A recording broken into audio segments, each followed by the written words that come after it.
This isn't a car you'd brag about, but it could make you feel smug. The Glanza is a big hatch that's promising to bring together values of smaller and bigger cars into one convenient package at an accessible price point. So why should you pick one, and why should you choose it over the Baleno on which it's based? Well, you decide. We'll explain the Toyota Glanza. Yes, it is a Baleno underneath, but this time around there is a bit more Toyota as well.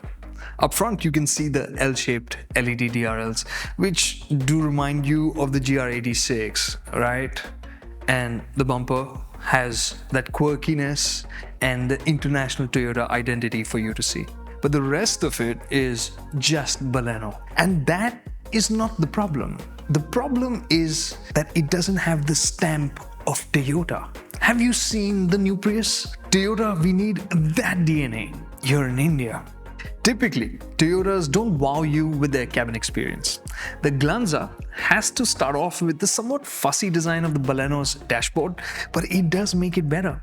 It feels more premium and a bit more spacious by using a lighter color, cream, for the crash pad and a glossy black trim as well.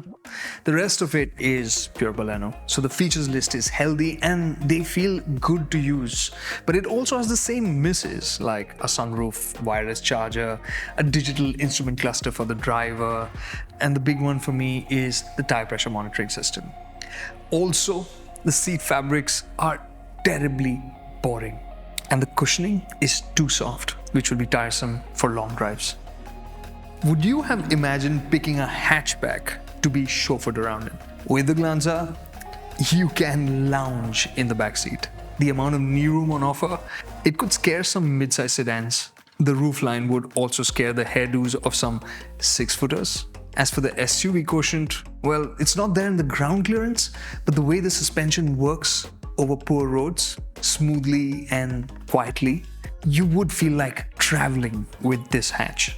The boot space is also comparable with some sub-4 meter SUVs, but you would have to put in a bit more effort to load the luggage as the boot is deep.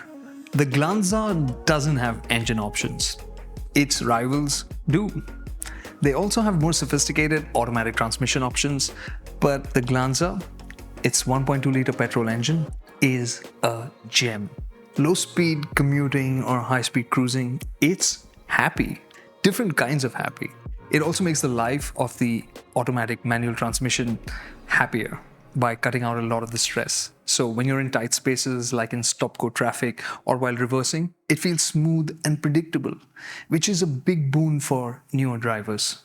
And head nod, that jerk that you feel when gear changes happen in an AMT transmission, well, when you're going faster, it is obvious. But for everyday driving, it's noticeable but not irritating. Well, for most of the times. But one thing should be added in, a sport or a highway mode, where the gearbox holds on to a gear, lets you accelerate harder to make overtakes easier. As is, the focus is on fuel efficiency, so the gearbox shifts up quite early. And in the city, we did see the Glanza return 12 to 14 kilometers per liter in heavy stop-go traffic. On the highway, this number goes up to 18-20 kilometers per liter. And given that it's so fuel efficient, you should explore other facets of this engine, like its ability to rev to 6,000 RPM sweetly. This really is such an enjoyable engine to drive as well.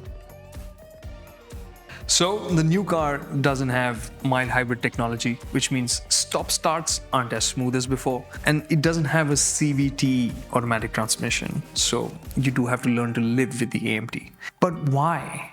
Really, it's about managing costs and running costs.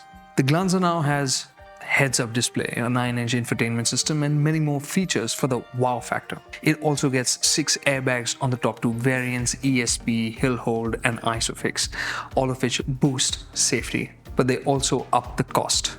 Secondly, the chassis has been upgraded to make it a safer and stronger car, and there are changes to make you think it's safer and stronger, like sturdier sheet metal.